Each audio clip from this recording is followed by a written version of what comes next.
ఇదిగోండి ఉల్లిపాయ పచ్చిమిరపకాయ మామిడికాయ ముక్క దోసకాయ ముక్క వేసాను, బంగాళదుంపలు వేసాను, ఉప్పు కారం పసుపు వేసాను.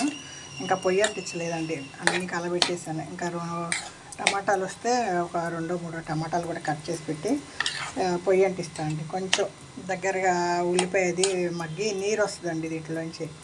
ఆ నీరు ఎగిరిపోయేటప్పుడు ఒక చిన్న గ్లాస్ నీళ్ళు పోస్తానండి. దుంపలు ఉడుకుతాయండి అప్పుడే, లేకపోతే అట్లా కూడా తినొచ్చు. దుంపలు లేదంటే మామిడికాయ గుజ్జు ఈ దోసకాయ గుజ్జు అవి బాగానే ఉంటుంది. ఈ దుంపలు ఉడకాలంటే కాస్త నీళ్ళు పోయాలండి. కలిపి పెట్టేసాను. ఇంకా టమాటాలు వస్తే పొయ్యి అంటించేస్తాను. టమాటాలు బసి ఇవ్వండి. దీంట్లో కరివేపాకు జీలకర్ర వేసాను. ఇంకా వెల్లుల్లిపాయలు పొట్టు తీసి చెత్త పొట్టు వేస్తా. లాస్ట్లో కారం వేస్తాను. ఏదో అండి వాళ్ళ సాటర్డే మా అమ్మాయికి ఆఫీస్ లేదు, ఏదో ఫ్రీగా ఉందంటే ఏదో వ్యాక్సిన్ వేయించడానికి వెళ్ళాలంటండి. సరే 1 గంటకి వెళ్ళాలి, 12 అయిపోయింది. ఇంట్లో వెల్లుల్లిపాయలు వేసి కారం వేసేస్తా, టమాటాలు వేసి పొయ్యి అంటించి దగ్గర పెట్టేస్తా. ఇదండి హడావిడి పనులు.